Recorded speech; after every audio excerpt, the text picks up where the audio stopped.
Le Cameroun, tout comme plusieurs pays du monde entier, est touché par la crise sanitaire de la COVID-19.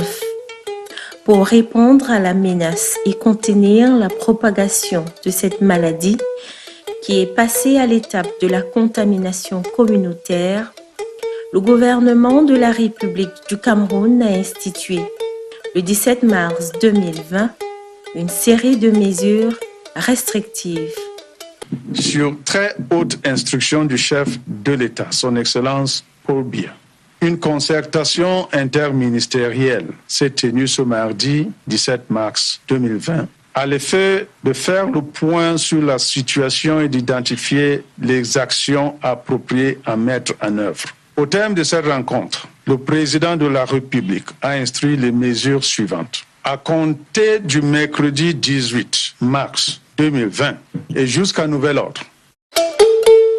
Sauf que l'application de certaines mesures, à savoir la fermeture des frontières terrestres, aériennes et maritimes du Cameroun, l'interdiction de rassemblement de plus de 50 personnes, la fermeture systématique des débits de boissons, les restaurants et les lieux de loisirs à partir de 18h, l'invitation des conducteurs de bus, de taxis et de mototaxis à éviter des surcharges, l'invitation des populations à observer strictement les mesures barrières au sein des populations des régions du Nord et de l'extrême Nord se heurtent aux réalités locales. Il y a toujours des gens qui ne croient pas, mais je crois qu'ils ne sont pas nombreux. Si vous dites à quelqu'un Covid-19, c'est quoi dans sa langue maternelle, la personne ne saura pas. Comment s'impliquer dans ce qu'on ne connaît pas? Si on prend l'exemple des personnes peut-être analphabètes qui ne connaissent pas cette maladie, et je pense que si on leur explique en leur langue maternelle, on leur explique avec des exemples concrets, et que le personnel de santé ou bien les relais communautaires viennent avec des images et leur expliquent le bien fondé de respecter les mesures barrières, je crois qu'on pourrait vraiment contribuer à éradiquer cette maladie. On a l'habitude de dire que quand tu expliques quelqu'un en français quelque chose qu'il ne comprend pas, explique en langue locale, il le comprend le plus possible. Si le nombre de cas liés à la COVID-19 inquiète les autorités sanitaires, plusieurs parmi les communautés ne sont pas réductibles au manque de connaissance de la maladie. Il y a même certains qui ne croient pas à cette maladie et d'autres pensent que c'est une maladie dévoilant les Occidentaux et d'autres même pensent qu'il n'y en a même pas du tout. Et cela donc apporté des conflits au niveau de nos populations. Ceux qui ont dit ces mesures sont des spécialistes dans la matière. Nous ne connaissons pas la maladie, nous. Mais ceux qui connaissent la maladie, nous connaissons qu'il y a des gens qui connaissent la maladie. Raison pour laquelle, une fois que nous tombons malades, nous allons à l'hôpital vers les médecins. Ce sont ceux qui nous disent comment la maladie se transmet et qu'est-ce qu'il faut faire pour éviter ces maladies. La maladie à Covid-19, c'est une nouvelle infection virale due au virus SARS-CoV-2 qui a été découvert depuis décembre 2019 à Wuhan en Chine, et qui fait partie d'une grande famille de maladies appelées coronavirus qui causent une infection respiratoire, allant de l'infection respiratoire simple à la détresse respiratoire. La nouvelle variante de Covid est foudroyante. Je dis foudroyante. Ça n'a pas de signes. On appelle ça, ça évolue d'une manière insidieuse. C'est quand vous sentez les premiers signes d'essoufflement, d'étouffement, c'est en ce moment que vous sentez que vous êtes malade, vous partez à l'hôpital. Dans la nuit, vous partez. Donc les gens doivent intégrer ça pour pouvoir sauver leur vie. Vu qu'on ne connaissait pas encore ce que c'est la maladie, la communication était plus facile, les gens étaient plus réceptifs en ce qui concerne le respect des mesures barrières. Mais avec le temps, les gens se sont habitués progressivement et ils ont vu que la maladie ne faisait pas trop de dégâts par rapport à ce que l'on imaginait. Et il y a eu un relâchement. Actuellement, vous allez même constater que dans le district de santé de Mokolo, bien dans la ville, Il y a un relâchement total, voire même complet. Les gens ne respectent plus la distanciation sociale, les gens se regroupent, les gens font des cérémonies de plus de 50 personnes, ils ne portent plus de masque et tout ça. Donc à l'heure actuelle, là, le message est passé, mais les gens ont déjà oublié. Aujourd'hui, avec l'avènement aussi de la vaccination, dont les contours sont très peu maîtrisés, il y a encore donc, cette tendance de refus, cette tendance à s'extrémiser, si on peut s'exprimer ainsi, parce qu'il y a beaucoup des idées reçues dans un environnement où on n'a pas pris aussi suffisamment le temps d'informer les gens les uns et les autres à travers les différents créneaux de communication pour qu'il y ait une forme de compréhension commune dans un espace où les gens ne sont pas assez scolarisés et tout le reste. Donc, face à la moindre rumeur, face à des idées qui sont jetées comme ça, il y a beaucoup de risques, parmi lesquels donc, ces risques de radicalisation qui peuvent déboucher donc, sur l'extrémisme violent. Certains peinent à accepter ni à croire en l'existence de cette pandémie, tandis que d'autres déplorent l'absence d'informations fiables. Pas facile pour nous d'avoir les informations par rapport au coronavirus. Parce qu'il faut, quand vous arrivez dans les hôpitaux, on vous demande d'avoir les documents. Il faut exceptionnellement les documents venant de Yaoundé et ce n'est pas facile de les obtenir. Il faut savoir que pour avoir la bonne information, il y a un canal, il y a une hiérarchisation des informations. Et c'est le ministère de la Santé qui détient la bonne information sur la maladie. Au niveau local, c'est le district de santé ou bien les hôpitaux. Mieux vaut donc aller s'informer à la source. Quand vous arrivez avec vos clients, on vous interpelle pour payer les cache-nez. On ne vous informe pas pourquoi vous devez payer le cache-nez et qu'est-ce que ce cache-nez va vous servir. Dès qu'on vous dit de payer le cache-nez, vous payez le cache-nez seulement. Si on prend quelque chose chez vous, on vous dit de partir. Normalement, on devait vous informer. Vous portez ces choses-là, c'est pour telle maladie. Mais on nous laisse comme ça, là, moi, c'est ça qui m'énerve. Il faut prendre le soin d'approcher les gens pour leur expliquer la maladie, pour leur expliquer surtout la gravité de cette maladie-là et les amener à comprendre qu'en réalité, ces mesures-là ne sont pas des mesures, inventées et que c'est de leur santé qu'il est question et par conséquent, elles gagneraient plutôt à adhérer plutôt que de refuser. Donc, dans tout ça, si vous essayez de voir, l'élément important, c'est la communication. Et quand les gens sont informés, il y a solution. Mais quand les gens sont sous-informés, il n'y a pas de réussite, même si c'est n'importe quel projet. Donc, la communication est la voie importante.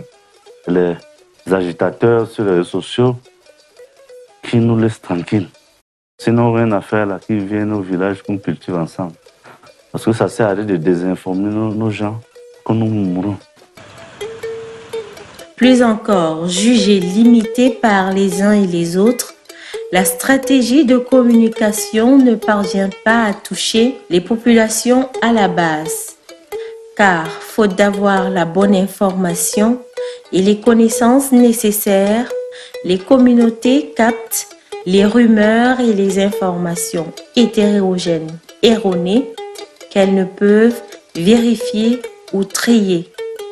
Les rumeurs que je suis en train de suivre, on dit que comme les cache-nez là, il y a même peut-être quelques produits qu'on a mis là-bas pour que ça nous menace, nous les Africains. Et par exemple, les gels. Et aussi, quand vous faites sur vos mains, vous essayez de frotter, c'est comme si ça peut brûler les mains. Et comme le vaccin qu'on nous a envoyé même, on dit que ça c'est pour diminuer le fait d'accouchement chez nous. Donc ça c'est le rumeur que nous suivons. Quelquefois, il y en a qui nous interpellent pour nous dire « Mais dites-nous quelque chose par rapport à ce qu'on entend.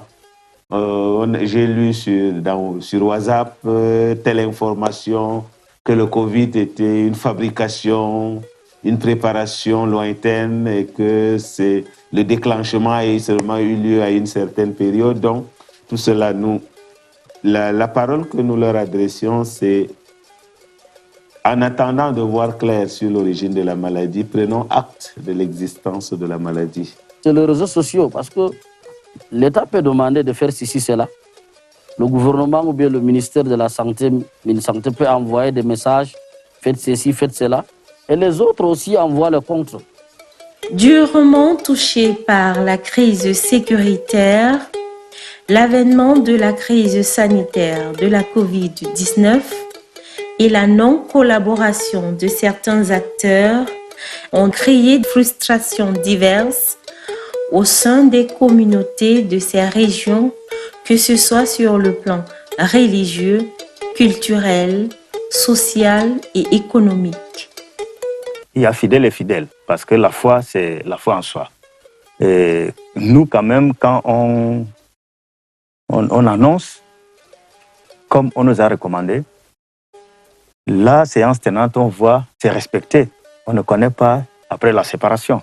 Une seule mesure, ou bien deux mesures, qui a eu un peu de difficulté entre les frères musulmans, c'est-à-dire la distanciation sociale. Lorsqu'on prie, il faut avoir 1 mètre entre les fidèles. Celle-ci a été un peu, comme ce n'est pas quelque chose de connu, ils n'ont pas vite accepté cela. Et limiter les salutations avec la main, ça aussi, pour qu'ils comprennent, ça a pris un peu du temps. On a senti des chrétiens qui ont pris du temps d'abord pour comprendre. Tout d'abord, lorsque les gens sont habitués à venir, à entrer à l'église, maintenant on leur exige de se laver les mains au savon et à l'eau coulante, de porter les masques, ou alors qu'on ne peut plus avoir des célébrations ouvertes à tous, il faut limiter le nombre.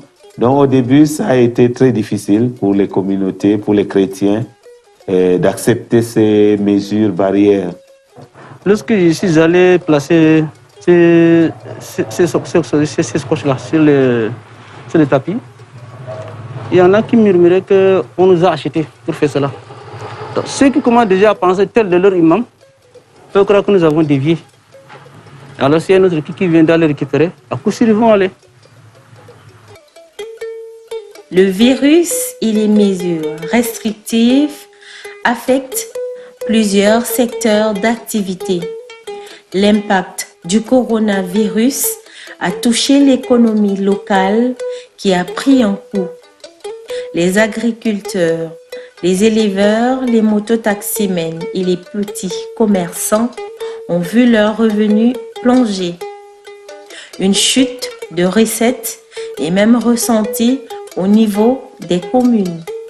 Bon, depuis les maladies là est venue, coronavirus, bon, notre travail a baissé. A baissé même, peut-être je peux dire, à 50%. On n'a pas de clients. Et le gouvernement aussi nous exige de quand même payer les taxes. Toutes les taxes que le gouvernement demande, on nous demande de payer. Le premier des choses, on nous demande de payer la quittance. On demande de payer la carte grise. On nous demande de faire quand même l'impôt libératoire et les gilets. Cette population,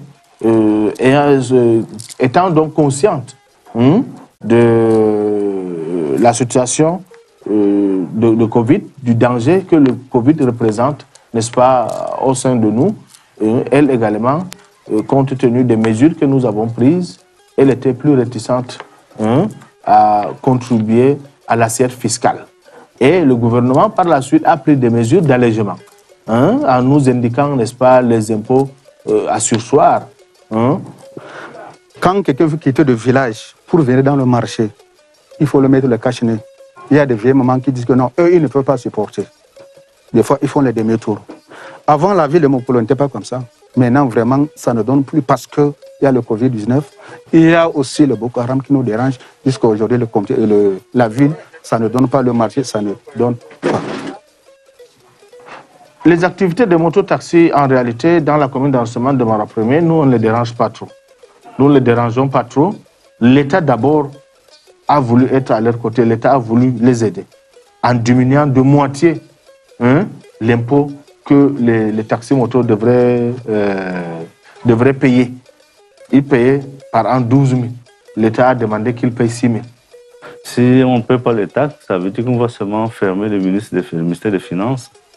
Les fonctionnaires ne seront pas payés. Ça a été bien spécifié. Ils le savent. C'est une confusion qu'ils veulent mener pour qu'on les laisse jouir de leurs bénéfices en toute quiétude. Il y en a qui sont là dans les marchés uniquement, qui viennent dans les marchés pour, au nom de la commune, récupérer ceci, faire ceci. Là, vous allez trouver que dans un marché, vous allez trouver au moins 20 à 30 percepteurs de marché. Et ça, c'est des marchés locaux qui sont là, des personnes personnels comme ça, locaux qui sont là et qui font. Mais vous avez qu'une seule personne qui fait la liaison. Mais vous vous retrouvez avec des multitudes de personnes. Donc, et cette taxe-là, il va où? Cet argent recouvré va où? Bon, ça ne donne pas pour nous, les commerçants, les détaillants de la ville de Mokolo, ça ne donne pas pour eux, ça ne donne pas. Je veux que le gouvernement nous aide pour qu'on nous réduise un peu de taxes.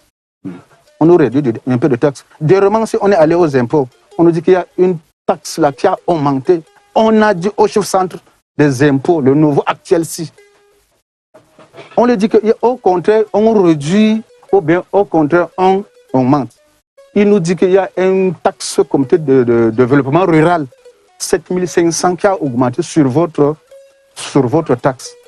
Là, des romanciers, on a un léger mécontentement avec les impôts des romanciers. Les mesures d'assouplissement annoncées par le gouvernement concernent certains secteurs d'activité. Entre-temps, d'autres espèrent pouvoir en bénéficier. C'est le cas des mototaximens dont l'activité est mise à rude épreuve depuis l'avènement de la Covid-19. Le port du masque restant obligatoire et la surcharge interdite, ils essayent de s'adapter tant bien que mal à la menace. Quelqu'un n'a pas de travail. Il est assis et ne connaît que la moto. Il n'a aucun autre travail, mais il veut prendre soin de lui. Lorsque les méchants lui proposeront quelque chose, c'est facile qu'il accepte, très facilement. Si les gens n'ont pas de revenus, il est extrêmement difficile de rationner normalement. Donc à la maison, les gens n'arrivent pas à rationner en temps plein. La pauvreté est d'abord la cause majeure de l'enrôlement de nos jeunes, par exemple. Quand on a essayé de fouiller un peu au niveau de l'insécurité causée par les groupes extrémistes, c'est en fait, ils sont amenés, soit parce qu'ils n'ont pas de quoi vivre, ils sont amenés à aller de l'autre côté pour survenir aux besoins de la famille. Maintenant, quand il faut que la situation Covid s'ajoute à cela, je pense que c'est avec le temps, si le gouvernement ou bien tout le monde n'essaye pas de collaborer ensemble pour qu'ils puissent trouver un terrain d'entente, pour qu'ils puissent réellement réussir à maîtriser cette situation de Covid-19, je pense que on serait en train de traiter dans quelques années d'autres problèmes qui sont causés à part la santé. Cette pandémie va causer encore d'autres problèmes pour la communauté. Si les personnes déplacées sont marginalisées dans la gestion de Covid-19, il est clair qu'ils vont se sentir frustrés et ils vont profiter pour aller ailleurs. Donc, c'est vraiment un tremplin pour les groupes terroristes et qui vont pouvoir les recruter. Il y a de cela quelques années, nous étions en train de vivre un contexte extrémiste, notamment la crise de Boko Haram. La crise de Boko Haram qui a suffisamment déstabilisé l'ensemble de la région de l'extrême nord et partant tout le bassin du lac Tchad. Et autour de ça, il y a un nombre de choses à comprendre. Quel est l'état d'esprit dans lequel les gens se trouvent? On a des gens traumatisés, on a des gens vulnérables à tous les niveaux, qui essayent d'une manière ou d'une autre de reprendre la vie, des gens qui cherchent à repartir chez eux, des gens qui cherchent à reprendre la petite économie. Avec l'avènement de la COVID-19, outre ces difficultés, de nombreuses situations vécues par les populations en rapport avec la crise sanitaire du fait de la non-collaboration, à l'instar de la mauvaise application des instructions relatives aux facilités proposées par le gouvernement, le manque d'informations, entre autres signes, ont entraîné des frustrations diverses au sein des communautés, lesquelles peuvent ouvrir la voie à l'enrôlement